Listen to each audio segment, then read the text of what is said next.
students, today we are going to learn the activity language study. In our activity sheet, the question is asked for 10 marks. Question 1A and question 1B. These two questions are given in the activity sheet in the question number 1A and B. So we have to discuss today the activities given in this question. Okay? तर मित्रांनो, मी आहे KR परशुरामकर sir. तुमचं सर्वांचं स्वागत आहे माझ्या YouTube चॅनलवर learn with Hemraj sir. जर तुम्ही पहिल्यांदा माझ्या चॅनलवरती आले असाल तर लाईक करा, शेअर करा, चॅनलला सबस्क्राईब करा आणि बेल बटनला प्रेस करा. So we shall start the activities here. तर पहिली ऍक्टिव्हिटी याच्यामध्ये आपल्याला विचारत असते लँग्वेज स्टडीमध्ये. तर यामध्ये क्वेश्चन 1A असतो. Question 1A, do as directed. Do as directed म्हणजे सांगितल्याप्रमाणे बदल करा. जी सूचना सांगितली असेल, जी इन्स्ट्रक्शन असेल त्यानुसार तुम्हाला काय करावं लागेल, त्या क्वेश्चन मध्ये चेंजेस करावं लागेल. आणि इथे तुम्हाला ए मध्ये करायचं काय, अटेम्प्ट एनी 4 की कोणतेही 4 ऍक्टिव्हिटीज तुम्हाला सोडवायचे आहे. म्हणजे या ठिकाणी तुम्हाला एकूण 6 ऍक्टिव्हिटीज दिलेल्या असतील, 6 ऍक्टिव्हिटीज, आणि त्यापैकी तुम्हाला 4 ऍक्टिव्हिटीज 4 ऍक्टिव्हिटीज तुम्हाला सोडवायचे असतात. आणि हा जो क्वेश्चन आहे हा तुम्हाला 8 मार्क साठी या ठिकाणी विचारलेला असतो. 8 मार्क्स. ठीक आहे. म्हणजेच प्रत्येक एक ऍक्टिव्हिटी तुम्हाला 2 मार्क साठी या ठिकाणी विचारलेली असते.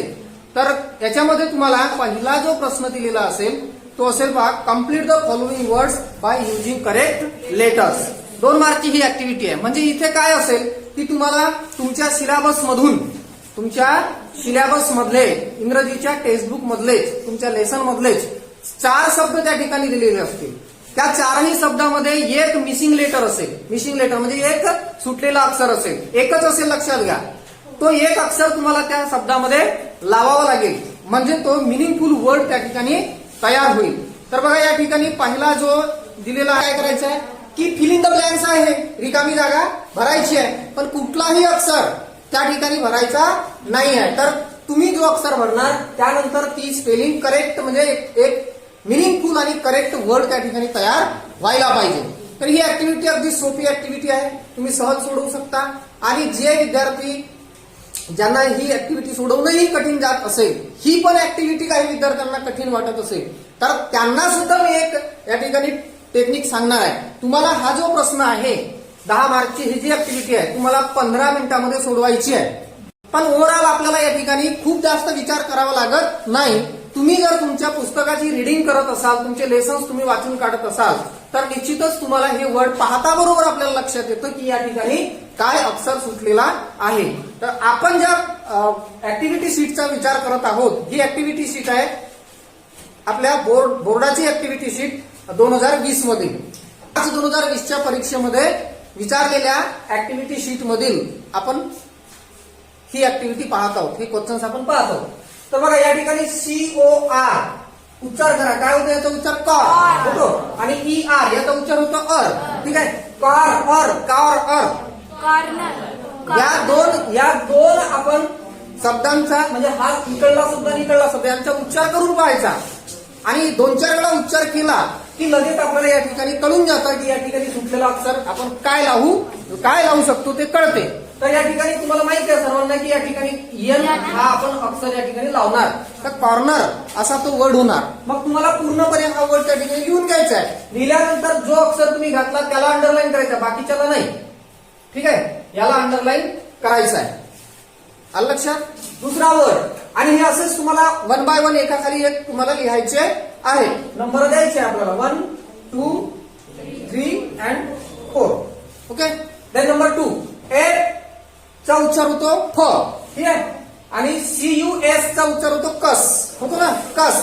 तर आपण जर समजा फ आणि कस ह्याचा जर आपण उच्चार करून पाहिला तर इतर कोणता अक्षर आपल्याला लावता येईल की जेणेकरून कस हा शब्द त्याला अटॅच होईल, जॉईन करता येईल. तर तुम्ही उच्चार करून पाहिजे 2-4 शब्दांचा. फकस, फाकस, फिकस है ना, अशा प्रकारे. तर तुम्हाला फेकस वगैरे, ई वगैरे लावून पहा, ई लावून पहा, ए लावून पहा, एन लावून पहा, ओ लावून पहा. ओ लावून पाहिला तर फोकस हा वर्ड आपल्याला त्या ठिकाणी मिळाला. ओके.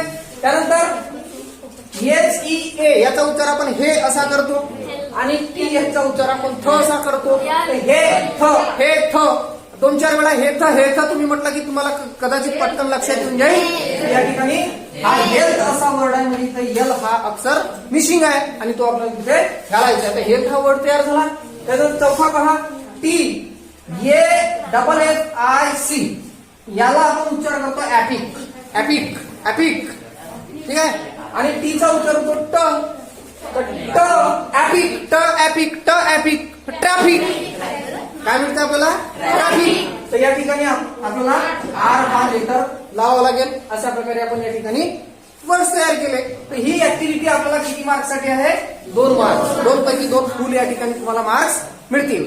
आता राहिला प्रश्न असा की काही विद्यार्थी असे असतील की त्यांना हा पण प्रश्न कदाचित कठीण जात असेल. बरं, या ठिकाणी तुम्ही किती जे भरायचे आहेत आपल्याला अक्षर, ते किती अक्षरांचा विचार करायचा आहे तुम्हाला? हो, एकच भरायचा आहे. पण तो एक तुम्हाला किती मधून निवडायचा आहे? 5. म्हणजे तुम्ही म्हणाल स्वरामधून, 5 स्वरामधून. 5 म्हटलं तर स्वरामधून. ठीक आहे. पण या ठिकाणी तर व्यंजनही आला, यल आर व्यंजनही आला ना. मग आता सांगा किती अक्षरामधून तुम्हाला निवड करायची आहे? 26. Very good. 26 अक्षर एबीसीडी आपल्याला माहिती आहे अल्फाबेट. आणि ती ज्याला येते तो हा प्रश्न निश्चितच सोडवू शकते. इझी गोष्ट आहे की नाही? आता जर समजा एबीसीडी येते म्हणजे 26 अक्षर माहिती आहेत, ओळखता येतात, लिहिता येतात, पण तरीही समजा हा प्रश्न सोडवताना पटकन उत्तर ज्याला येत नाही, म्हणजे पाहता बरोबर ज्यांच्या लक्षात येत नाही, त्याचं कारण असं आहे की ते वर्षभर रीडिंग करत नाही. म्हणून तुम्ही रीडिंग करणं अत्यंत आवश्यक आहे. तर जर समजा आता ठीक आहे, झालं ते झालं, नाही केली रीडिंग, वर्ष निघून गेला, पण आता सोडवायचं आहे ना, तर अशा विद्यार्थ्यांनी काय करायचं? वेळ लागेल चालेल, पण या ठिकाणी कमीत कमी 26 अक्षर आपले जे आहेत ना, त्यातले पहिल्यांदा 5, त्या विद्यार्थ्यांनी मगाशी म्हटलं होतं, पहिल्यांदा 5 AEIOU हे वॉवेल्स आहेत, स्वर आहेत. ठीक आहे. हे स्वर लावून पाहायचे पहिल्यांदा. सोपी टेक्निक सांगतो. पहिल्यांदा स्वरच लावून पाहायचे 5 वेळा. ठीक आहे. जसं पाहिजे ये हा स्वर आहे, ये लावला कार्नर होते, पण स्पेलिंग चूक आहे. मग त्याच्यानंतर दुसरा स्वर याच्यानंतर येतो ई येतो, ई लावला केर्नर होते, शेर्नर होते, चुकीचा शब्द आहे. त्याच्यानंतर काय येतो? आय येतो, किर्नर होईल, शिर्नर होईल, चुकीचा शब्द आहे. त्याच्यानंतर काय येतो? ओ येतो, ओ लावला कार्नर, अभि मिळाला. 5 अक्षरांच्या पहिले विचार करायचा. मिळाला, 5 मध्ये मिळाला, एवढं काम. ठीक आहे. आणि जर आता हा जो आहे इथे पण आपण तसंच तीच टेक्निक लावायची, पण इथे पहा, इथे आपण 5 अक्षरांचा विचार केला तर होणार नाही मिळत आपल्याला तो शब्द. AEIOU याच्यापैकी लावला तर नाही मिळत. तर मग उरलेले लावून पाहायचा. बी लावा, सी लावा, डी लावा, एच लावा, आणि असं करता करता एल लावला की हे शब्द मिळणार आहे की नाही. त्यानंतर आपण दुसऱ्या ऍक्टिव्हिटीकडे जाऊ.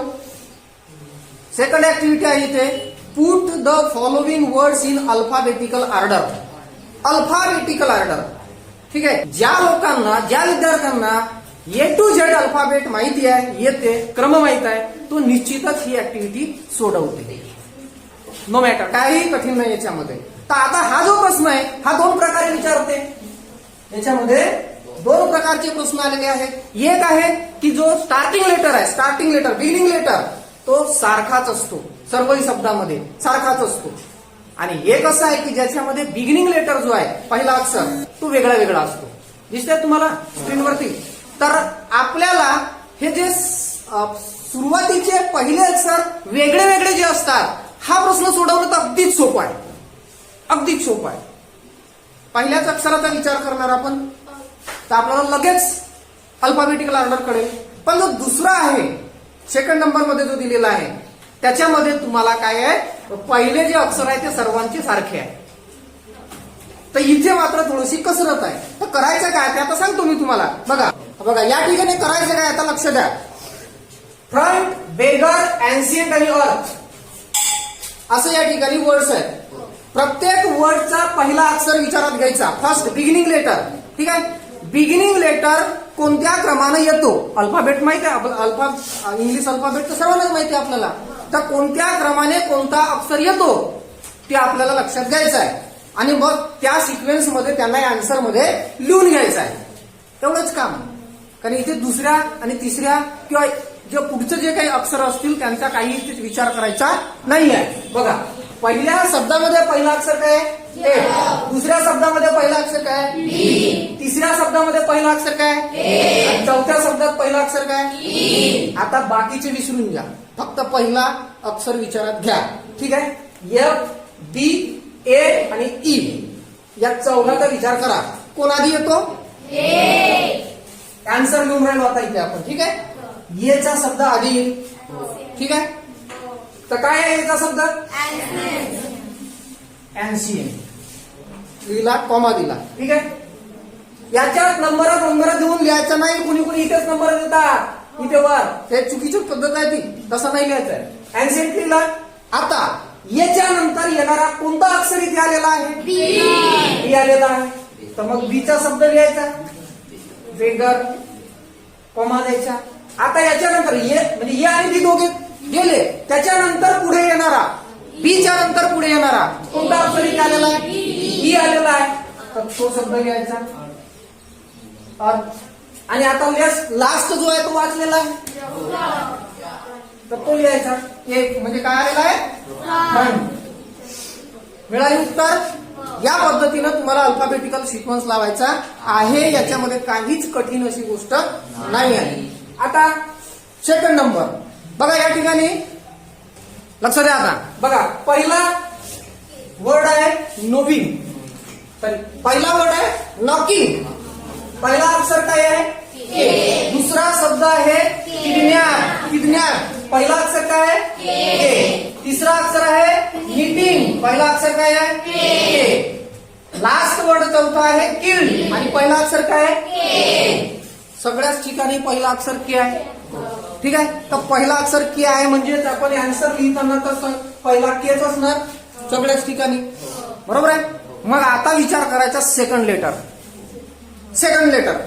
आता सेकंड लेटरचा विचार करत असताना होऊ शकते की तुम्हाला 2 शब्दात 3 शब्दात सेकंड लेटरही सेम भेटेल, दुसराही अक्षर सारखा भेटू शकते. तसा जर असला तर समजा 2 शब्दामध्ये दुसरा अक्षर जर सारखा असला तर मग त्या दोघाचाच विचार करायचा, बाकीचे 2 बाजूला ठेवायचे. 2 शब्दामध्ये जर का समजा किंवा 3 शब्दामध्ये जर का सेकंड लेटर समान असेल तर मग त्याच शब्दामध्ये तिसरा पाहायचा, तिसरा अक्षर पाहायचा. ठीक आहे. तिसरा अक्षर पाहायचा. पहिला आणि दुसरा सेम असेल तर तिसरा पाहायचा. तिसरा वेगळा वेगळा असेल समजा तर त्या 3 शब्दात किंवा त्या 2 शब्दात आधी कोणता येऊन राहिला, तिसरावाला जो आपण लेटर पाहतोय तर तो एबीसीडीच्या क्रमामध्ये आधी कोण येत आहे, नंतर कोण येत आहे ते ओळखायचं. बाय द वे जर तिसराही अक्षर सारखाच निघाला तर मग चौथा पाहायचा. ठीक आहे. तर अशा प्रकारे आपल्याला पुढे पुढे अक्षरांचा विचार करत जायचा आहे. तर बघू या ठिकाणी आपण पहिला तर सेम आहे सर्व ठिकाणी, त्याच्यामध्ये काही प्रश्नच नाही राहिला. आता याच्यामध्ये पहिल्या शब्दामध्ये दुसरा अक्षर काय? ये आहे. दुसऱ्या शब्दामध्ये पहिला अक्षर आय आहे. तिसऱ्या शब्दामध्ये पहिला अक्षर एम आहे आणि चौथ्या शब्दामध्ये पहिला अक्षर आय आहे. मी आता सांगितलं होतं तुम्हाला दुसरा अक्षर कदाचित समानही निघू शकते. तर इथे दुसरा अक्षर एन आणि इथे दुसरा अक्षर एन आलाय की नाही. मग इथे दुसरा अक्षर आय आणि इथे दुसरा अक्षर आय सेम आलाय की नाही. आता काय विचार करायचा की हा एन आणि हा आय दोघांपैकी आधी कोण येतो? आय आधी येतो. ठीक आहे. आणि नंतर एन येतो. मग आता आयचे शब्द किती आहे ज्यांच्यामध्ये आय आलाय? 2 आहे. ठीक आहे. हे 2 आहे. आता सध्या यांचा विचार नाही करायचा, ह्या दोघांचा विचार करायचा. या दोघांमध्ये आता पहिला आणि दुसरा सारखा आहे. पहिला दुसरा सारखा आहे. आता काय करायचा? तिसरा अक्षर पाहायचा. तर इथे तिसरा अक्षर डी आहे आणि इथे तिसरा अक्षर एल आहे. वेगळे वेगळे आहेत. मग डी आधी येतो की एल आधी येतो? डी आधी येतो. तुम्ही सर्व हुशार आहात. तर बघा या ठिकाणी डी जर आधी येत असेल तर याचा अर्थ या दोघांचा जर आपण विचार केला, किडनॅप्ड आणि किल्ड या दोघांचा विचार केला तर पहिला शब्द कोणता येईल? लिहून घ्यायचं. किडनॅप लिहिला. त्याच्यानंतर 2 नंबर मध्ये कोणता शब्द येईल? किल. अरे यांचा तर प्रश्नच येत नाही, कारण यांच्या आधी आय येऊन राहिला ना, आहे की नाही? तर त्याच्यामुळे ऑटोमॅटिक आपल्याला 2 नंबरचा वर्ड या ठिकाणी मिळाला, आणि तो काय आहे? इल्ड. आता तिसरा आणि चौथा शोधायचा आहे. तिसरा चौथा शोधताना या दोघांचा आता विचार करायचाच नाही, हे तर झाले. आता राहिला नॉकिंग आणि निटिंग. याच्यामध्ये पहिले 2 अक्षर सारखे आहेत का नाही? पहिले 2 अक्षर सारखे आहेत. तिसऱ्या अक्षराचा विचार करायचा. इथे तिसरा अक्षर ओ आहे, इथे तिसरा अक्षर आय आहे, म्हणजे ओ आणि आय या दोघांचा आपण विचार केला तर ओ आधी येतो की आय आधी येतो? पक्का? ठीक आहे. तर मग या ठिकाणी आपण ज्याच्यामध्ये आय आधी येतो की ओ आधी येतो? आय. ठीक आहे. तर मग ज्याच्यामध्ये आय आलेला आहे तो शब्द नंबर 3 मध्ये लिहायचा आहे. कुठे आहे तो? KNITTING. हिटिंग मिळाला. आणि आता शेवटचा उरलेला आहे, त्याला शेवटी लिहायचा. काय राहिला? Knocking. So friends, in this way we have completed this activity. मला वाटते तुम्हाला दोन्ही ऍक्टिव्हिटी अगदी सोप्या वाटल्या असतील. सहज तुम्ही सोडवू शकता. जोपर्यंत कुठली ऍक्टिव्हिटी, कुठला प्रश्न आपण कसा सोडवायचा हेच कन्फर्म आपल्याला होत नाही, तोपर्यंत आपल्याला प्रश्नपत्रिका सोपी वाटणार नाही. म्हणजे कुठे जायचं आहे तो रस्ताच माहित नाही तर त्या गावाला जाणं कठीण गोष्ट आहे. पण रस्ता माहित असेल तर जग फिरून येणं आपल्याला सोपं आहे. म्हणून प्रत्येक ऍक्टिव्हिटी कशी सोडवायची हे तुम्हाला स्किलफुल्ली सर्वांना तुम्हाला माहित असलं पाहिजे, हा आपला उद्देश आहे. Okay. Number 3, punctuate the following. आता इथे पहा, पंक्च्युएशन म्हणजे विराम चिन्हांचा वापर करून वाक्य आपण करेक्ट लिहितो. पंक्च्युएशन मार्क्सचा वापर करून विराम चिन्हांचा, त्याला पंक्च्युएशन म्हणतात. ठीक आहे. तर तुम्हाला 2 सेंटेन्स या ठिकाणी पंक्च्युएशनच्या प्रश्नात दिलेली असतात. तर या ठिकाणी तुम्हाला काय करायचं असते,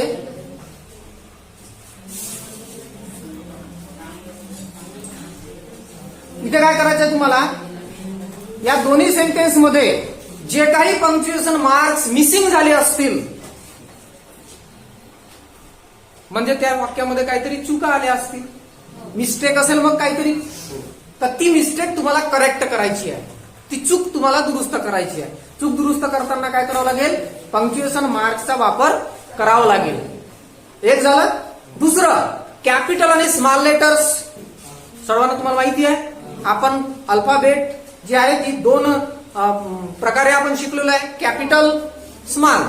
त्याच्यामुळे तुम्हाला हे माहित पाहिजे की सेंटेन्स मध्ये कोणत्या वर्ड मध्ये आणि कोणत्या ठिकाणावर कॅपिटल लेटर वापरला जाते आणि कोणत्या ठिकाणावर स्मॉल लेटर्स वापरले जाते हे सुद्धा तुम्हाला माहिती पाहिजे. कोणत्या प्रकारचा वर्ड म्हणजे सेंटेन्स असेल तर त्या ठिकाणी कोणत्या प्रकारचे पंक्च्युएशन मार्क्स येतात ते तुम्हाला माहिती पाहिजे. म्हणजे याच्यामध्ये तुम्हाला कॉमा माहित पाहिजे, कलोन माहित पाहिजे, सेमी कलोन माहित पाहिजे, इन्व्हर्टेड कॉमा माहित पाहिजे, डबल इन्व्हर्टेड कॉमा माहिती पाहिजे, क्वेश्चन मार्क माहित पाहिजे, एक्सक्लामेशन मार्क माहित पाहिजे. ठीक आहे. तर ह्या सगळ्या गोष्टी, अपॉस्ट्रोफीचा चिन्ह माहित पाहिजे, ह्या सगळ्या गोष्टीचा इथे वापर येत असतो. तर बघू आपण पहिला जो सेंटेन्स आहे तिथे कोणत्या पंक्च्युएशन मार्क्सचा आपल्याला वापर करावा लागेल. तर तुम्हाला स्क्रीनवरती दिसतोय पहा. पहिला सेंटेन्स आहे, सी स्माइल्ड अ बेगर चेंज्ड माय लाईफ. सी स्माइल्ड अ बेगर चेंज्ड माय लाईफ. तर तुम्ही जर पाहिलं तर या ठिकाणी तुम्हाला 2 सेंटेन्स दिसत आहेत. सी स्माइल्ड, ती हसली, आणि पुढे अ बेगर चेंज्ड माय लाईफ. बेगरने माझे म्हणजे भिकाऱ्याने माझे जीवन बदलवले. तर या ठिकाणी वाक्याची सुरुवात जिथून होते, ठीक आहे, त्या सुरुवातीच्या शब्दाचा पहिला अक्षर तुम्हाला केव्हाही कॅपिटल लिहायचा आहे. ठीक आहे. तर बघा या ठिकाणी हा जो तुम्हाला सी हा प्रोनाउन आहे, याच्यामध्ये म्हणजे हा सब्जेक्टचा काम करत आहे, ह्याच्यामध्ये असलेला येस हा तुम्हाला कॅपिटल लिहायचा आहे. लिहिला मी त्या ठिकाणी असा कॅपिटल लिहायचा आहे. त्याच्यानंतर स्माइल. आता इथे एक वाक्य संपतोय ना आपला, संपतोय की नाही? म्हणून या ठिकाणी इथे कॉमा द्यायचा आहे. का द्यायचा? कॉमा द्यायचा. आणि पुढे अ बेगर चेंज माय लाईफ. आता इथे हा वाक्य संपतो की नाही, मग इथे फुल स्टॉप द्यायचा. ठीक आहे. किती बदल केले रे आपण? एक पहिला कॅपिटल लेटर टाकला, त्याच्यानंतर कॉमा टाकला, त्याच्यानंतर फुल स्टॉप टाकला. आता पुन्हा पहा, या ठिकाणी हा जो दुसरा वाक्य आहे, हा दुसरा वाक्य आहे. हा दुसरा वाक्य पण इथून सुरुवात होत आहे. म्हणून या वाक्याच्या सुरुवातीचा हा जो अक्षर आहे ये आहे ना, हा जो वर्ड आहे, म्हणजे वर्ड म्हणा किंवा लेटर म्हणा, हा सुद्धा त्या ठिकाणी कॅपिटल पाहिजे. लक्षात? तर तो सुद्धा कॅपिटल लिहायचा. आणि आता लक्ष द्या की हा जो वाक्य आहे हा कोणीतरी बोललेला आहे.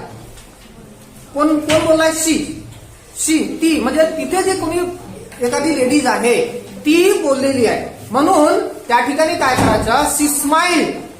इथे थांबतो आपण थोडा वेळ आणि मग पुढे ती हसून बोलली. तर तिचे जे बोललेले जे वाक्य आहे ते डबल इन्व्हर्टेड कॉमा मध्ये लिहायचे. हे बघा, असं डबल इन्व्हर्टेड कॉमा आपण लिहित असतो. आलं लक्षात? या प्रकारे तुम्हाला यावरती 1 मार्क मिळेल, पंक्च्युएशन बदल केल्यावर. ठीक आहे. सेकंड सेंटेन्स बघा. What's your opinion on the future of Indian boxing ask the interviewer. मी आता वाचतानाच या ठिकाणी वाक्याचे 2 भाग केले. बघा, what's your opinion on the future of Indian boxing. थांबलो मी इथे थोडासा. Ask the इंटरव्ह्यूअर. इंटरव्ह्यूअरने विचारले. इथे सुद्धा 2 वाक्य केलेले. इंटरव्ह्यूने विचारले, इंटरव्ह्यूअरने मुलाखतकाराने विचारले. 1 वाक्य संपतोय. फरक इतका आहे की या ठिकाणी बोललेले वाक्य नंतर दिलेले आहे, बोलणारा जो आहे तो आधी दिलेला आहे. आणि दुसऱ्या वाक्यामध्ये बोललेले वाक्य जे आहे ते आधी दिले आहे आणि जो निवेदक आहे, बोलणारा जो आहे, ते नंतर दिलेला आहे ना. वेगवेगळे 2 प्रकारचे वाक्य दिलेले आहे. तर नॅरेशन मध्ये अशा दोन्ही प्रकारे वाक्य आपल्याला लिहिता येत असतो. तर बघा, इथे आपल्याला काय करावं लागेल? लक्ष द्या. जे बोललेले वाक्य आहे, बोललेले जे वाक्य आहे तेवढे वाक्य डबल इन्व्हर्टेड कॉमा मध्ये लिहावं लागेल. तर कोणत्या बोललेले वाक्य? What's your opinion on the future of Indian boxing. Indian boxing बद्दलच्या, म्हणजे फ्युचर बद्दल तुमचं काय मत आहे हे विचारलं, नाही का? तर जे विचारलं आहे, जे बोललेलं वाक्य आहे तेवढे आपण डबल इन्व्हर्टेड कॉमा मध्ये ठेवायचं आहे. ठीक आहे. आता या वाक्यामध्ये एक लक्ष द्या की या वाक्यामध्ये सुरुवात कशाने झालेली आहे? व्हॉटने सुरुवात झालेली आहे, WH वर्डने सुरुवात झालेली आहे ना. म्हणजेच या वाक्यामध्ये प्रश्न विचारलेला आहे. व्हॉट युअर ओपिनियन आहे ना, प्रश्न विचारलेला आहे.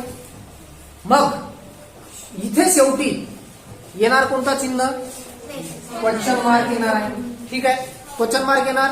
त्याच्यानंतर व्हॉट्स हा जो शब्द आहे, सुरुवात आताच आपण त्या प्रश्नामध्ये केलेली आहे की वाक्याची जी सुरुवात करतो आपण, तर त्या ठिकाणी पहिला अक्षर काय करतो आपण? कॅपिटल. म्हणजे W तुम्हाला कॅपिटल मध्ये लिहायचं आहे. ठीक आहे. व्हॉट असं लिहायचं आहे.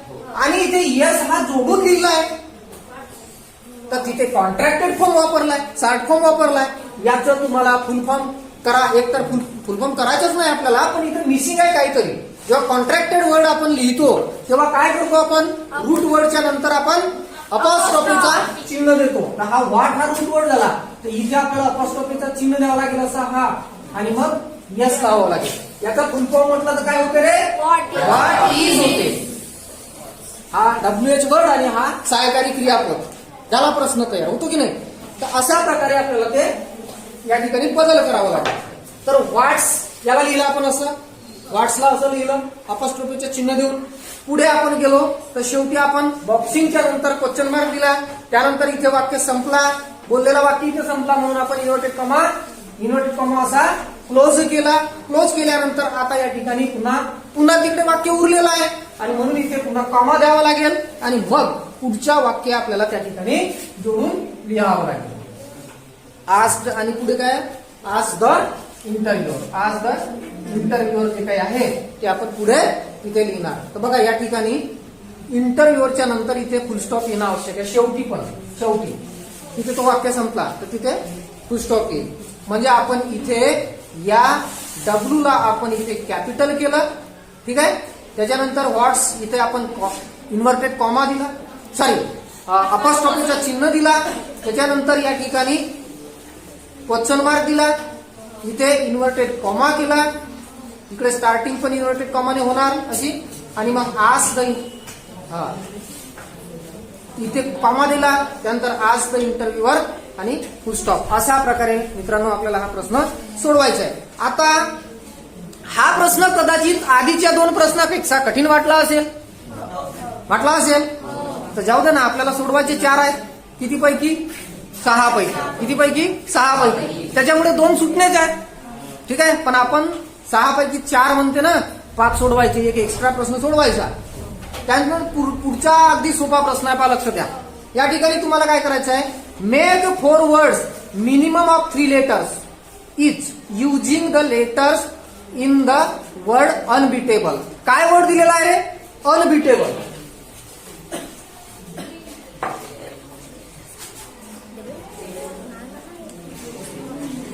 अनबिटेबल हा वर्ड दिलेला आहे आणि काय विचारलाय की या अनबिटेबल वर्ड पासून मिनिमम तुम्हाला त्या ठिकाणी 3 लेटर्स आले पाहिजे असे वर्ड्स तयार करायचे आहेत. आणि किती वर्ड तयार करायचे आहेत तुम्हाला? एनी 4. कोणते 4 शब्द तयार करायचे आहेत. त्या 4 शब्दामध्ये तुम्हाला किती अक्षर वापरायचे आहेत? कमीत कमी 3. आणि जास्तीत जास्त अनबिटेबल या वर्ड मध्ये जे काही स्पेलिंग आलेली आहे, जे काही लेटर्स आलेले आहेत, आपल्याला तेच लेटर वापरावे लागतील. जो लेटर इथे आलेला नाही तो आपल्याला नवीन शब्दामध्ये घेता येणार नाही, हे लक्षात घ्या. ही सुद्धा अगदी सोपी ऍक्टिव्हिटी आहे. ज्यांची रीडिंग असेल, ज्यांना वाचता येत असेल, त्या विद्यार्थ्यांनी नक्कीच सोडवता येईल अशी ऍक्टिव्हिटी आहे. बघा या ठिकाणी पहिला विचार काय करायचा की त्याच शब्दामध्ये काही तुकडे पाडता येतात का आणि वेगळे शब्द काढता येतात का ते पाहायचं. तर बघा या ठिकाणी पहिला एक शब्द निघतो, टेबल निघाला. आता आन्सर लिहितोय मी, टेबल. ठीक आहे. त्याच्यानंतर जर टेबलचाच विचार केला आणि आपण पाहिला तर या ठिकाणी वर्ड निघते एबल. 2 झाले. त्याच्यानंतर BEAT हा शब्द निघतो, BEAT. त्याच्यानंतर BAT बॅट हा शब्द निघतो. अन आणि एबल हा एक कम्प्लीट वर्ड निघतो, अनेबल. 1 2 3 4 5 5 झाले. 4 लिहा म्हणते, एक एक्स्ट्रा लिहायचा आपण, 5 लिहून टाकले. Able, beat, bat, enable. आता तुम्हाला घरी प्रॅक्टिस करताना इथे जरी 4च लिहायचे असतील, पण अशा शब्दांपासून जितके काही वर्ड्स तुम्हाला बनवता येतील तेवढं जास्तीत जास्त बनवण्याचा सराव करायचा घरी. कोणताही तुम्हाला लेसन मध्ये मोठा वर्ड मिळाला ज्याच्यामध्ये जास्त अक्षर आहेत असाच शब्द परीक्षेत विचारला जातो. तर कोणताही शब्द असा टेक्स्टबुक मध्ये दिसला की त्याचा ऑपरेशन करायचं. अशा प्रकारे त्याचे हात, पाय, कान, नाक, डोळा असे काढून टाकायचे, म्हणजे नवीन शब्द तुम्हाला तयार मिळतील. ठीक आहे. कठीण आहे की ऍक्टिव्हिटी? नाही, सोपी आहे. तुम्ही अगदी सहज सोडवू शकाल. आणि मग त्याच्यानंतर एक ऍक्टिव्हिटी अजून सोपी आहे, 5वी. Write the related words as shown in the example. Example मध्ये दिल्याप्रमाणे तुम्हाला या ऍक्टिव्हिटी मध्ये, या वेब डायग्राम मध्ये तुम्हाला वर्ड्स फिलअप करायचे आहेत. ही सुद्धा सोपी ऍक्टिव्हिटी आहे. जर तुम्हाला पंक्च्युएशनचा प्रश्न नाही जमला तर तुम्हाला हे निश्चित जमेल. बघा या ठिकाणी ह्या वेब डायग्राम मध्ये सेंटर मध्ये काय वर्ड लिहिलेला आहे? वॉटर. आणि साईडला कोणता वर्ड दिलेला आहे? कूल. आता तुम्हाला पार्ट ऑफ स्पीच माहित आहे, शब्दांच्या जाती माहित आहे. यामध्ये या ऍक्टिव्हिटी मध्ये पार्ट ऑफ स्पीच महत्वाचा आहे. पार्ट ऑफ स्पीच मध्ये तुम्हाला नाउन, त्याच्यानंतर वर्ब, त्याच्यानंतर ऍडजेक्टिव्ह आणि ऍडवर्ब ह्या 4 शब्दांची ओळख पाहिजे. 4 शब्दांची ओळख पाहिजे. नाउन, ऍडजेक्टिव्ह, वर्ब आणि ऍडवर्ब ह्या 4 शब्दांची ओळख असेल तर तुम्हाला ही ऍक्टिव्हिटी सोडवता येईल. इथं काय असतं मित्रांनो, पहा, सेंटरमध्ये दिलेला वर्ड जर नाउन असेल तर त्याच्याशी रिलेटेड ऍडजेक्टिव्ह लिहावा लागतो. तुम्ही इथेच पहा, वॉटर हा नाउन आहे की नाही, मटेरियल नाउन आहे, आणि कूल हा ऍडजेक्टिव्ह आहे. वॉटर बद्दल माहिती सांगतो कूल हा शब्द. कसा water? Cool water, cool water. तर मग आता इथे तुम्हाला जे 4 वर्ड्स लिहायचे आहेत ते 4ही कोणत्या कॅटेगरीतले लिहायचे आहेत? सर्व ऍडजेक्टिव्ह लिहावे लागतील. जसं कूल ऍडजेक्टिव्ह आहे ना, तर मग इकडे बाकीचे ऍडजेक्टिव्ह लिहावे लागतील. तर तुम्हाला माहिती आहे आपण वॉटरला काय काय लावू शकतो, विशेषण काय काय लावू शकतो आपण वॉटरला. तसे तर कूल आहे, हॉट लावू शकतो, कूल वॉटर, हॉट वॉटर. हा सांगा ना पुढचे. फ्रेश वॉटर है ना, कूल कूल झाला तर ठीक आहे, कोल्ड पण लिहू शकतो आपण, पण एक झालाय कूल वॉटर झालाय, ठीक आहे. सिंपल वॉटर, अजून अरे ग्रीन वॉटर. हो, हा पण ऍडजेक्टिव्ह आहे ना, कलरचा नेम हा ऍडजेक्टिव्हचा काम करते ना. ग्रीन फ्लावर, हिरवा फुल, फ्लावर नाऊन, तर ग्रीन त्याचा ऍडजेक्टिव्ह झाला, ग्रीन वॉटर. अजून एक पाहिजे आपल्याला. हा, अबे समुद्राचं जे पाणी असते कसं असते? सॉल्टी असते, ठीक आहे. सॉल्टी लिहू शकता, ठीक आहे. हा, बरं. जर समजा अथांग पाणी असेल, खूप खोल पाणी असेल, तर ते कसं दिसते? हा, ते ब्लू दिसते, हिरवं पाणी दिसते, सॉरी निळं पाणी दिसते, ठीक आहे. रंग मिसळला तर ग्रीन दिसते, हिरवा रंग मिसळला तर ग्रीन दिसते. ज्याच्यामध्ये ते म्युकर वगैरे सारखे वनस्पतीचे काय म्हणतो त्याला आपण,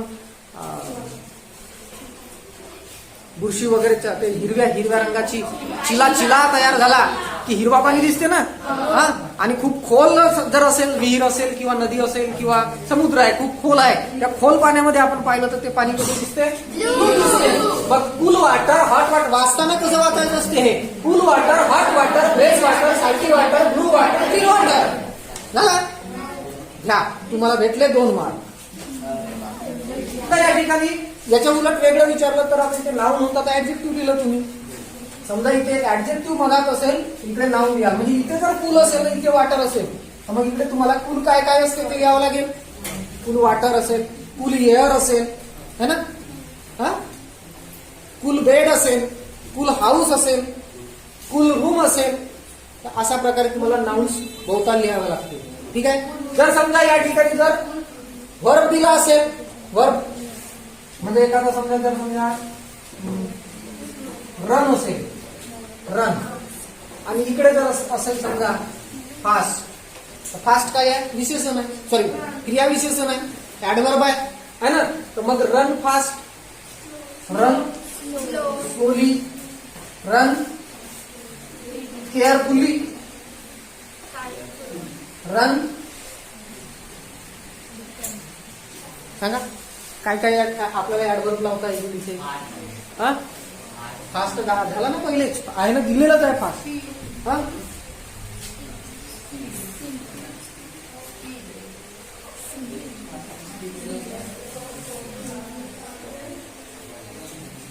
स्पीडली, रॅपिडली, जलद, अशा प्रकारे तुम्हाला लावता येतो. क्विकली, क्विकली झपाट्याने, लवकर, जलद, झपाझप. मग ऍडवर्ब लावताना जनरली ऍडवर्ब मध्ये ELY प्रत्यय असतो, ठीक आहे. तर अशा प्रकारे ही ऍक्टिव्हिटी तुम्हाला सोडवता येईल. त्याच्यानंतर पुढे complete the word chain of nouns. ती बटन प्रेस कर एकदा. Add 4 words each beginning with the last letter of the previous word. या ऍक्टिव्हिटी मध्ये तुम्हाला काय करायचं आहे की जो वर्ड तुम्हाला दिलेला आहे त्या वर्डच्या शेवटच्या अक्षरापासून पुढे तुम्हाला 4 शब्द बनवायचे आहेत. म्हणजे तुम्ही जी सुरुवात कराल ती कोणत्या अक्षराने कराल? दिलेल्या शब्दामध्ये जो शेवटचा अक्षर आहे त्या अक्षरानं तुमच्या वर्डची सुरुवात होईल. तर पहिला वर्ड लिहाल, मग त्याचा काहीतरी शेवटचा एक अक्षर येईल, तर त्या शेवटच्या अक्षरापासून पुढचा वर्ड लिहाल, त्याचा शेवटचा काहीतरी अक्षर येईल, तर त्या शेवटच्या अक्षरापासून पुढचा तुम्ही शब्द लिहाल. अशा प्रकारे ही ऍक्टिव्हिटी आहे. तर याच्यामध्ये तुम्हाला इथे सुद्धा तुम्हाला नाऊन माहित पाहिजे, ऍडजेक्टिव्ह माहित पाहिजे, वर्ब माहित पाहिजे आणि ऍडवर्ब माहित पाहिजे. जर समजा तुम्हाला या ठिकाणी दिलेलंच असते बघा, नाऊन आहे ना इथे, complete the word chain of noun, म्हणजे नाऊनची चैन तुम्हाला पूर्ण करायची आहे. समजा दिलेला जर वर्ड समजा या ठिकाणी ऍडवर्ब असेल तर ऍडवर्बचीच पूर्ण करायची आहे. दिलेला जर वर्ब असेल, क्रिया दर्शवणारा शब्द, ऍक्शन वर्ड, तर व्हर्बची चैन तुम्हाला तिथे दुसऱ्या शब्द नाही लिहिता येणार, तिथे वर्बच लिहावे लागतील. आणि जर समजा ऍडजेक्टिव्ह दिलेला असेल, जसं स्मॉल दिला असेल, कूल दिला असेल, तर तिथे त्याच कॅटेगरीतले शब्द तुम्हाला त्या ठिकाणी निवडावे लागतील. दुसरे शब्द, दुसऱ्या कॅटेगरीतले शब्द लिहिता येणार नाही त्या ठिकाणी, असं आहे ते. तर बघा या ठिकाणी काय दिलेलं आहे, रोड हा नाऊन दिलेला आहे. रोड हा नाऊन दिलेला आहे. ठीक आहे, मी आता सांगितलं की नाऊनच्या जागी इथे जर समजा ऍडजेक्टिव्ह दिला असेल तर पुढचे येणारे शब्द ऍडजेक्टिव्ह आले पाहिजे.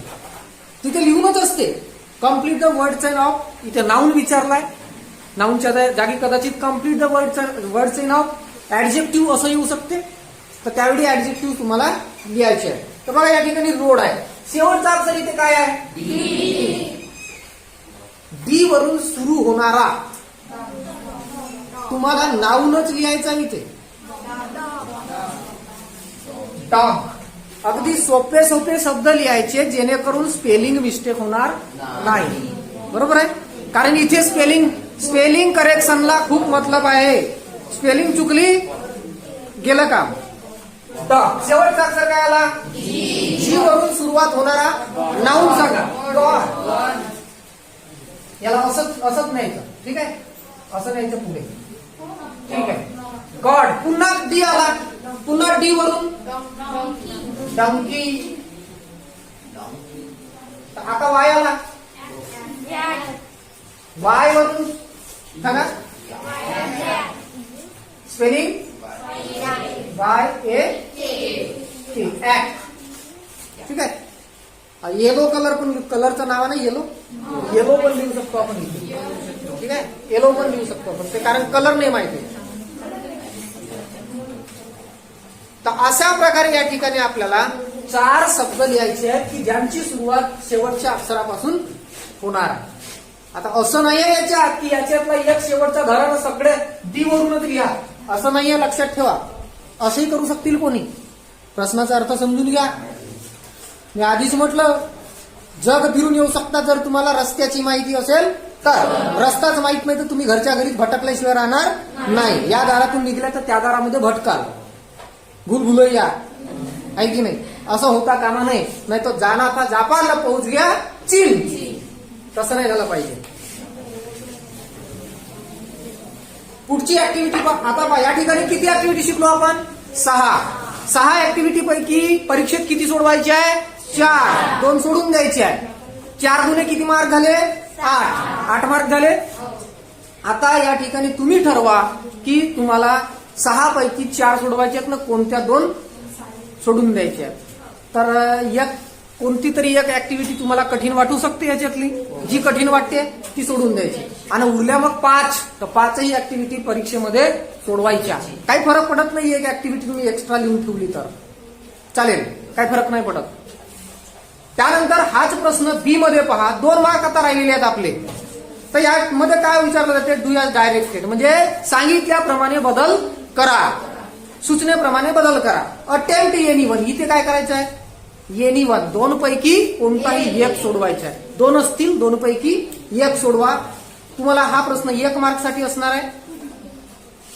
तर बघा या ठिकाणी नंबर 1 अटेम्प्ट एनीवन, याच्यामध्ये ए और बी असे 2 असतील. ए सोडवा नाहीतर बी सोडवा.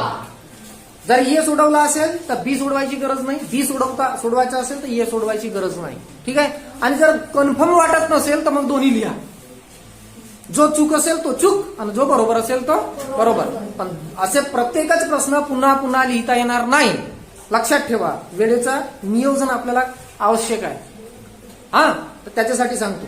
तर पहिल्यामध्ये काय करायचं तुम्हाला, make a meaningful sentence by using the phrase to be known as. बघा या ठिकाणी एक मिस्टेक पेपरमध्ये आलेली आहे, क्वेश्चन पेपरमध्ये. KNOWN, नोन असा तो वर्ड राहायला पाहिजे होता, पण प्रिंटिंग मिस्टेक मध्ये त्या ठिकाणी एन दिलाच नाही आहे. आणि असा जर समजा काहीतरी मिस्टेक प्रश्नपत्रिकेत आला असेल तर विद्यार्थ्यांनी त्या प्रश्नाला सोडवायला नुसती सुरुवात जरी केली असेल, समजा तुम्ही त्याचा क्रमांक लिहून ठेवून दिल्या त्या अँसरचा, त्या प्रश्नाचा नंबर जरी लिहून ठेवला आणि तो प्रश्न नाही सोडवल्या तरी तुम्हाला पूर्ण मार्क त्याच्यावर मिळेल. त्याचा अर्थ असा लावला जातो की प्रश्नामध्ये काहीतरी चूक आहे, चुकीचा प्रश्न विद्यार्थी समजू शकला नाही म्हणून त्याने सोडवलं नाही. हा दोष विद्यार्थ्याचा आहे का? नाही. मग त्याचा दोष नसताना त्याचा 1 मार्क कापायचा का? नाही. म्हणून त्याला त्या ठिकाणी मार्क दिला जातो. कोणताही विषय असो, कोणत्याही विषयामध्ये असं आहे प्रोव्हिजन. तर बघा या ठिकाणी आता लक्षात घ्या, ठिकाणी नोंद पाहिजे होतं आणि तिथे नोट्स लिहून ठेवलाय. बऱ्याच विद्यार्थ्यांनी, आम्ही पेपर चेक केले, बऱ्याच विद्यार्थ्यांनी जसा आहे तसा लिहिला होता. आम्ही चुकला असेल तरी पूर्ण मार्क दिला त्या ठिकाणी, कारण प्रश्नातच चूक आहे ना त्या ठिकाणी.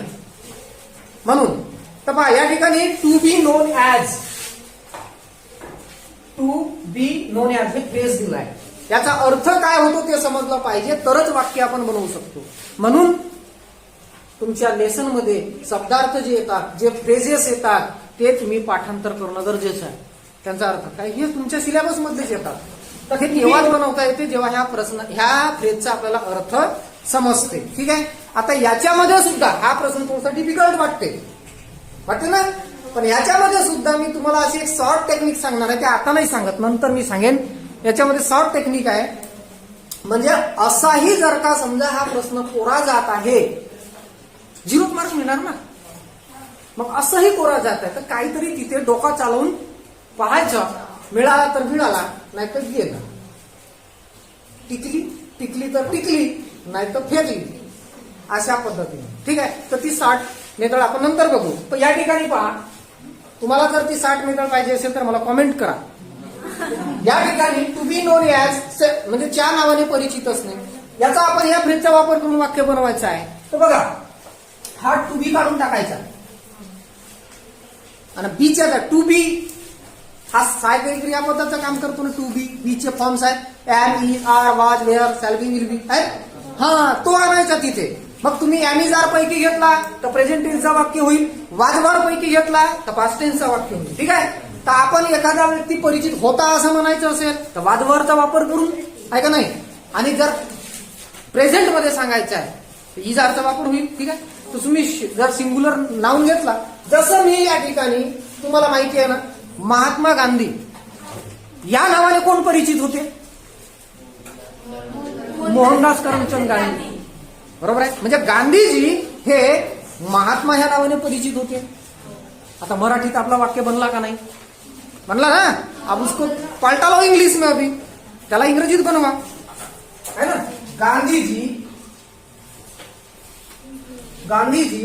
आता या ठिकाणी काय लिहावं लागेल? जर तुम्ही पास्ट टेन्सचं वाक्य म्हणजे होते म्हणायचं असेल तर वाज लिहावं लागेल, आणि आहे म्हणायचं असेल तर इज लिहावं लागेल. तर या ठिकाणी मी लिहितो वाज. ठीक आहे. इथे जागा नव्हती म्हणून वर लिहिलं मी. गांधीजी वाज non as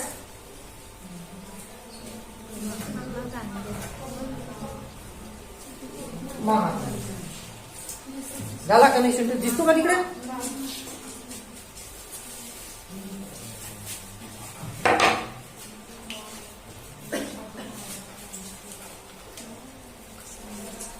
Gandhiji was known as Mahatma. झाला ना? आता दिसते महात्मा. झाला वाक्य आपला. फ्रेज कोणता आहे? Non as. आला की नाही? तिथे अंडरलाईन करून घ्या, मिळाला 1 मार्क. याला आर आहे बापू. दुसरा वाक्य याला ऑर आहे. हा फ्रेजचा नाही सोडवायचा असेल तर याला ऑर मध्ये दुसरा आहे तो सोडवू शकता तुम्ही. Add a clause to the following sentence to expand it meaningfully. दिलेला जो वाक्य आहे त्याला वाढवायचा आहे, आपल्याला शेपटी लावायची आहे. मिनिंगफुल्ली त्याला वाढवायचं आहे. तर हे क्लॉजचे शब्द, क्लॉजचे प्रश्न आहे. क्लॉज हा जो भाग आहे ग्रामर मधला हा थोडासा कठीण भाग आहे, चांगला अभ्यास करावा लागेल तुम्हाला. त्याच्यामुळे इथे क्लॉज 3 प्रकारचे आहेत, नाउन क्लॉज, ऍडजेक्टिव्ह क्लॉज आणि ऍडव्हर्ब क्लॉज. तर त्याचा डिटेल अभ्यास आपल्याला याच्यासाठी करावा लागतो. बघा या ठिकाणी तुम्हाला मी शॉर्टकट मेथड सांगणार आहे. शॉर्टकट मेथड, वाक्य काय दिलेलं आहे, धिस इज द स्कूल आहे ना, याला आपल्याला पुढे वाढवायचं आहे, म्हणजे वाक्य मोठा करायचं, ज्याच्यामध्ये क्लॉज म्हटलं तर 2 वाक्य एकत्र येतात. क्लॉज मध्ये 2 किंवा 2 पेक्षा अधिक वाक्य एकत्र येतात. धिस इज द स्कूल असा हा वाक्य आहे. मला या वाक्याला वाढवायचं आहे, एक्सपांड करायचं आहे. ठीक आहे. तर इथे जसा हा वाक्याला आहे असाच इकडे एक वाक्य आपल्याला वाक्य वाढवावं लागेल, जोडावं लागेल. तो याला जोडला राहील आणि दोन्ही वाक्याचा एकत्रित मिनिंग, अर्थ त्या ठिकाणी निघाला पाहिजे. ठीक आहे. तर क्लॉज जोडायचा आहे याला आपल्याला. मेन क्लॉज आणि सबऑर्डिनेट क्लॉज असे क्लॉजचे 2 प्रकार पडतात. सबऑर्डिनेट क्लॉज हे 3 प्रकारचे असतात, नाउन क्लॉज, ऍडव्हर्ब क्लॉज आणि ऍडजेक्टिव्ह क्लॉज. ग्रामरचा भाग आहे. तर इथे मला जोडावं लागेल सबऑर्डिनेट क्लॉज, उपवाक्य. उपवाक्य जोडायचं आहे, गौण वाक्य जोडायचं आहे. तर 3 प्रकारचे आहेत, नाउन क्लॉज, ऍडजेक्टिव्ह क्लॉज आणि ऍडव्हर्ब क्लॉज. हा प्रश्न सोडवताना तितक्या खोलात जर नाही जायचं असेल तर एकच मेथड आहे शॉर्टकट, ती मी तुम्हाला सांगतो. ठीक आहे. ज्याचा डिटेल अभ्यास असेल तो त्या पद्धतीनं विचार करेल. काय करायचं पहा, दिलेला वाक्य वाचायचा, त्या वाक्यामध्ये वर्ब आहे इज आहे ना, वर्बच्या नंतर येणारा जो वर्ड आहे द स्कूल, हा काय नाऊन आहे ना, नाऊन आहे ना, आहे की नाही नाऊन, स्कूल नाऊन आहे ना, बरोबर आहे. आता मी पुन्हा लिहितो दुसरा सेंटेन्स, दिसते ना त्याच्यामध्ये खालचं आहे.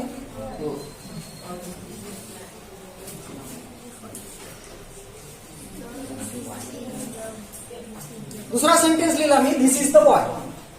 द बॉय इथे हा पण काय आहे, नाऊन आहे ना, बॉय हा पुन्हा नाऊन आहे आणि स्कूल पण नाऊन आहे की नाही.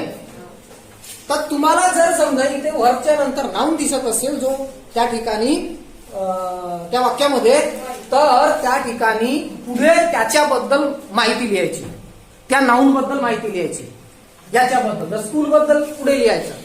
आणि इथे हा बाय दिसते, बाय बद्दल पुढे लिहायचं. ठीक आहे.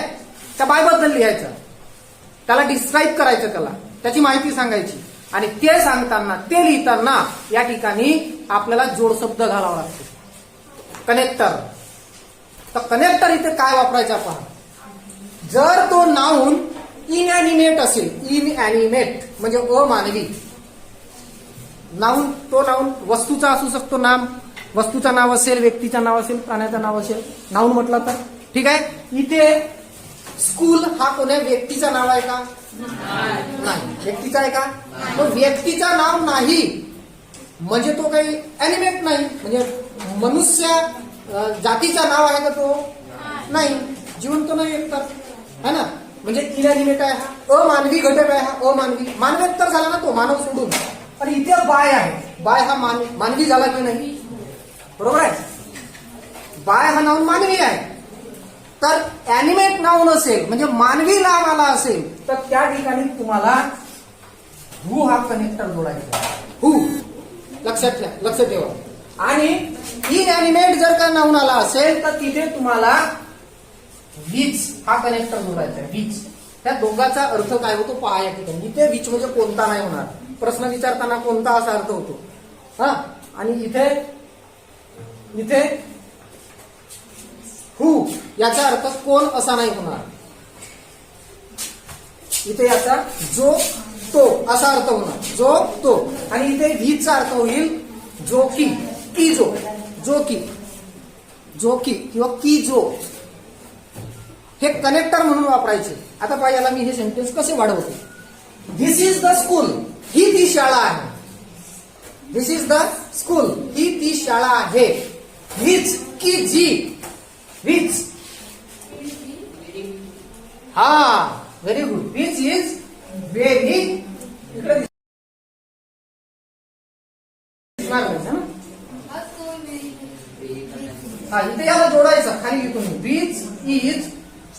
व्हेरी ब्युटिफुल असं वाक्य लिहायचं. हे इज व्हेरी ब्युटिफुल कोणाबद्दल आलाय? स्कूल बद्दल. या नाउन बद्दल पुढे सांगतो आपण आणि विच ने जोडायचं. तर this is the school which is very beautiful.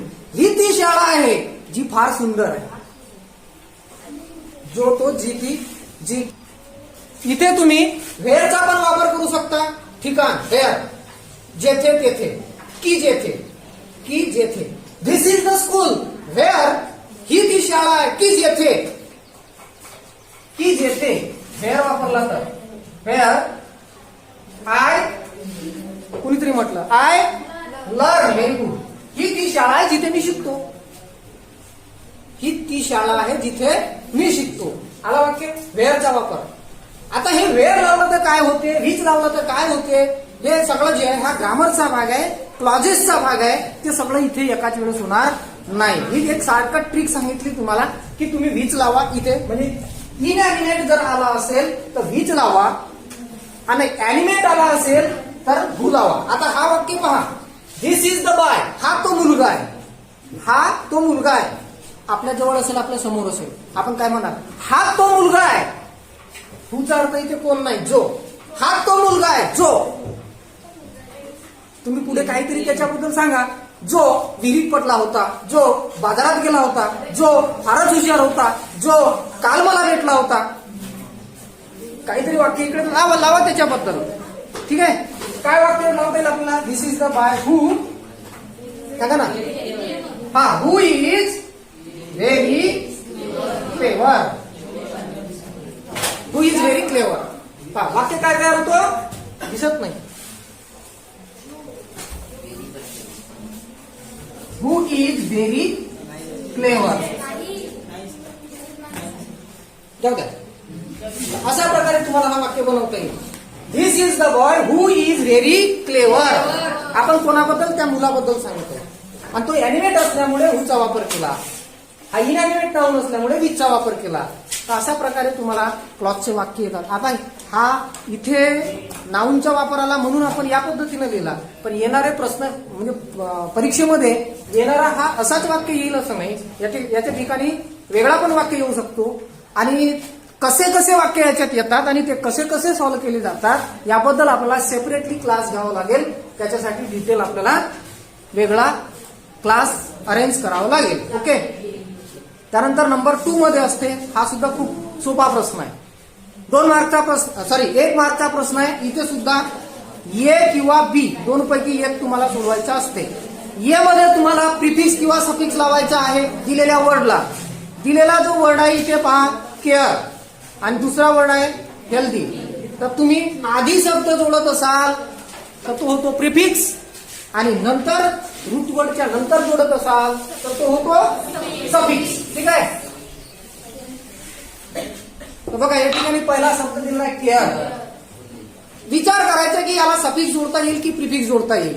Suffix आणि प्रिफिक्स याच्यावरही आपण वेगळा सेपरेट क्लास घेणार आहोत. तर तुम्हाला याचा अभ्यास करावा लागेल. केअर,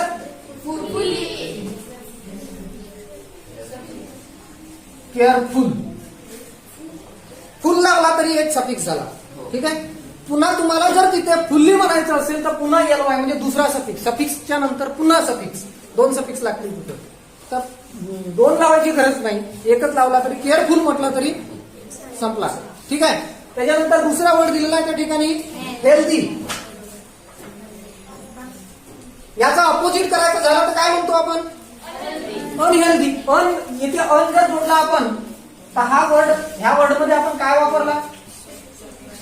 सफिक्स वापरला की प्रिफिक्स वापरला? म्हणजे एकामध्ये सफिक्स वापरला, दुसऱ्यामध्ये प्रिफिक्स वापरला. प्रश्न साधारणतः असेच येतील. म्हणजे एक सफिक्स साठी नाही एक प्रिफिक्स साठी.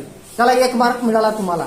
जर समजा असं नाही सोडवता म्हणजे ज्याला सफिक्स प्रिफिक्सचा अभ्यास नाही किंवा तो सोडवणं कठीण जाईल किंवा जर त्याला कन्फ्युजन असेल त्या ठिकाणी तर त्या व्यक्तीने काय करायचं आहे? आता जसं वाक्य बनवलं होतं आपण किंवा मग अशी फ्रेजचा वाक्य बनवला आपण तसा एक वाक्य बनवायचं. ठीक आहे. आणि त्या वाक्यामध्ये या 2 पैकी एकाला वापरायचं आहे. पहा, make a meaningful sentence using any one of the following words. खालील म्हणजे तेच आहेत ना, हे वरचेच 2 तेच शब्द आहेत. तर त्याच्यापैकी एक सफिक्स प्रिफिक्स दोघाला लावा लागते. पण वाक्यामध्ये फक्त एकाला वापरायचं असतं. तर यापैकी केअर किंवा हेल्दी दोनपैकी एका शब्दाचा वाक्यामध्ये वापर करायचा. केअर शब्द वापरता येईल वाक्यामध्ये. तुम्हाला एक वाक्य बनवायचं ज्याच्यामध्ये केअर येईल. केअरचा अर्थ काय होतो? काळजी घेणे. ठीक आहे. मी माझ्या आईची काळजी घेतो, वाक्य बनवता येईल. मी माझ्या कुटुंबाची काळजी घेतो, मी झाडाची काळजी घेतो, मी बागेची काळजी घेतो, असे वाक्य नाही बनवता येईल. सोपे आणि लहान वाक्य घ्यायचे. तर मी आईची काळजी घेतो असं म्हणायचं असेल, हा, त्याला आपण इंग्रजीमध्ये बनवायचं मी आय, है ना. हा, टेक केअर पण लिहू शकता किंवा ओनली केअर पण लिहू शकता. टेक केअर लिहिलं तर टेक हा वर्ब होईल आणि केअर हा नाऊन होईल त्या ठिकाणी. ठीक आहे. आणि जर केअर इथे वापरला तर तो वर्बचं काम करेल. म्हणजे आय केअर माय मदर असं पण लिहू शकता. किंवा आय टेक केअर, मी घेतो काय? काळजी. Care, I take care. आता इथे ऑफ लावावं लागेल तुम्हाला. I take care of my mother. स्वतःच्या आईच्या बद्दल बोलतोय आपण, तर त्या ठिकाणी ते झालं. ठीक आहे. त्याच्यानंतर हेल्दीचा वापर करायचा असेल तर आपल्याला हेल्दी कोण ठेवते? नाही, काय खातो म्हणून हेल्दी राहतो आपण? फूड, बरोबर आहे. तर मग असं लिहायचं फूड. फूड ठेवते म्हणजे कीप. कीप हा थर्ड पर्सन सिंग्युलर आहे म्हणून इथे लावता यस. फूड कीप्स आम्हाला, आपल्याला अस. आणि हेल्दी वापरला तो शब्द आपण. इथे केअर वापरला त्याला अंडरलाईन करा. इथे केअर वापरला त्याला अंडरलाईन करा. Finish 1 mark. अशा प्रकारे आपल्याला 10 मार्कची ही ऍक्टिव्हिटी म्हणजे पूर्ण प्रश्न 10 मार्कचा आपल्याला सोडवायचा आहे. लिहिण्यासाठी वेळ किती आहे? 15 मिनिटं. आणि शिकण्यासाठी आपण 1 तास लावला.